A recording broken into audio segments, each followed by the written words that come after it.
एक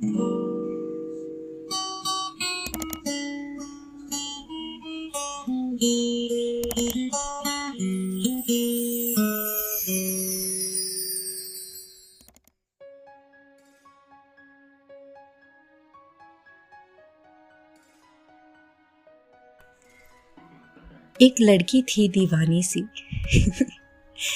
उसे कार्टून देखना था निकलोडियन चैनल पे। मान लो मैं ही वो लड़की हूँ, ठीक है। अब मुझे देखना कार्टून है और मैं टीवी के चैनल्स चेंज कर रही हूँ। I am trying to reach to that channel, लेकिन बीच में ही बहुत सारे चैनल्स आ रहे हैं। तो समझ लो एक बहुत ही नॉइजी बकवास सा पॉलिटिक्स का चैनल न्यूज़ लग गया और मैं उस पर रुक गई। मैं देख रही हूँ वो सब, मुझे अच्छा नहीं लग रहा है पर मैं सुन रही हूँ। तो मैं क्यों कर रही हूँ ये सब? मेरे हाथ में रिमोट है, I have the control to change the channel. तो फिर जब मुझे रियलाइज़ होता है कि ओह मैं इस गंदे से चैनल पे क्यों रुक गई, तो फिर मैं फिर आगे जाती हूँ। फिर कोई अजीब सा चैनल आ जाता है जिसमें कुछ गंदा सा दिखा रहे हैं, जिसमें मुझे बिल्कुल भी इंटरेस्ट नहीं है, और मैं एक सेकेंड के लिए मैं उसमें वो हो जाती हूँ, इन्वॉल्व हो जाती हूँ कि अच्छा देख रही हूँ कि चल क्या रहा है, क्या कर रहे हैं ये लोग, क्या हो रहा है। एंड देन आई रियलाइज कि ओह शिट, ये मैं कहाँ रुक गई, चलो चैनल चेंज करते हैं, मुझे तो निकलोडियन पे जाना है। Nickelodeon cartoon network Nickelodeon. तो फिर फाइनली मैं अपने चैनल पे पहुंच जाती हूँ जहाँ मेरे फेवरेट कार्टून्स होते हैं और मैं उन्हें देखकर एंजॉय करती हूँ। बाय द वे एक सीक्रेट बताऊँ, मैं अभी भी कार्टून्स देखती हूँ, मुझे बहुत अच्छा लगता है। और जो पुराने वाले थे ना, Noddy, Oswald, Bob the builder, ये सब तो मैं यूट्यूब पे लगा कर देखती हूँ दोबारा, क्योंकि टीवी पर अब नहीं आती ये सब। Okay, so back to the topic. तो आपने देखा किस तरीके से अलग अलग चैनल्स बीच में ही मेरा अटेंशन ले रहे थे, क्योंकि मैं देख रही थी कि चल क्या रहा है, वो क्या रहा है, बट मेरी मंजिल कुछ और थी। तो इसी चीज़ को, एग्जाम्पल को अगर हम अपने फीलिंग से कनेक्ट करें तो एक्चुअली दुनिया का हर इंसान एक ही चीज़ फील करना चाहता है, वो है हैप्पी। उसके अलग अलग रीजंस, अलग अलग कारण हो सकते हैं, मतलब किस तरह उसे हैप्पी फील करना है, बट अंत तो यही है भाई। Eventually we all want to be happy, peaceful and satisfied with our lifes. लेकिन जिस तरह अलग अलग चैनल्स मुझे रोक रहे थे, उसी तरह अलग अलग फीलिंग्स हमारे मन में आकर स्टक हो जाती है।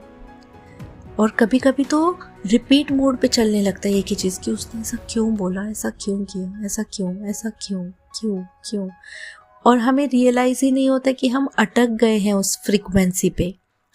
जैसे टीवी में अलग अलग चैनल्स होते हैं, वैसे हमारी फीलिंग्स में अलग अलग फ्रीक्वेंसी यानी अलग अलग लेवल होते हैं, इन शॉर्ट, ठीक है।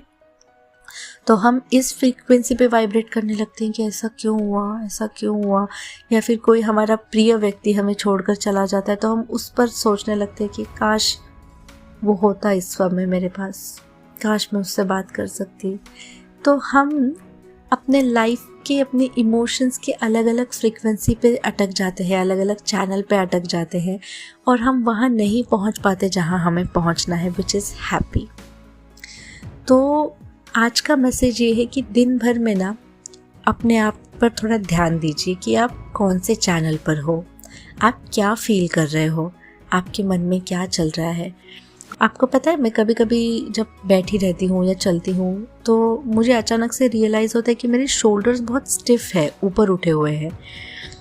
मतलब जैसे कभी हम टेंस होते हैं या डर जाते हैं तो कैसे थोड़े शोल्डर्स में, कंधों में थोड़ा अकड़ाव आ जाता है, खिंचाव आ जाता है, और फिर मैं अपने शोल्डर्स को रिलैक्स करती हूँ, थोड़ा सा स्ट्रेचिंग करती हूँ और ख़ुद को वापस लेकर आती हूँ। सो मेरी बॉडी एक्चुअली कांस्टेंट स्ट्रेस में रहती है। ये शायद मैं फर्स्ट टाइम एडमिट कर रही हूँ चैनल पे, एंड ये मैं जानबूझकर नहीं करती, ये मेरी बॉडी ने अडेप्ट कर लिया है इस चीज़ को। मेरे नर्वस सिस्टम ने स्ट्रेस में रहना सीख लिया है, इसीलिए मेरे जॉ यानी मेरा जो जबड़ा है वो टाइटली क्लोज्ड होता है, क्लेंच्ड होता है, मेरे शोल्डर्स ऐसे उठे हुए स्ट्रेस में होते हैं। So you have to practice कि इससे बार बार खुद को बाहर लेके आते रहो।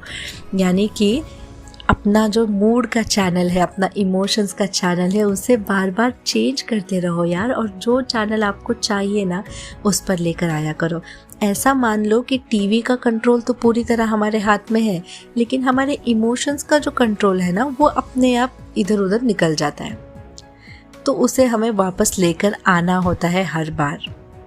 ये मान लीजिए जैसे प्रकृति के बहुत सारे नियम होते हैं, उसी तरीके का एक नियम है कि जब तक हम मास्टर नहीं कर लेते एक चैनल पर रहना, यानी एक हैप्पी, ग्रेटफुल, अच्छे मूड में रहना, तब तक हमें इसे वापस लेकर आते रहना होगा बार बार। आपको पता है, जब लोग पहली बार डॉग लेते हैं तो उसे ट्रेन करना पड़ता है। अगर ट्रेन नहीं करते तो वो कहीं पे भी बैठता है, कहीं पे भी जाता है, कुछ भी करता है। तो उसे बार बार ट्रेन करने के बाद फिर वो चीज़ें सीखता है। I am sorry for the background noise, पता नहीं बाहर कोई क्या कर रहा है खिड़की के बाहर। सो मास्टर करने के पहले, अपने इमोशंस को मास्टर करने के पहले, इमोशंस भी यहाँ वहाँ भागते रहेंगे। उन्हें हमें बार बार ट्रेन करके वापस लेकर आना है। उसी तरीके से हमारा माइंड, हमारे इमोशंस भी बार बार ट्रेन करने पर सही बिहेव करने लगते हैं। सो यही था आज का message. Thank you so much for listening and watching. I am really grateful to you. Bye bye.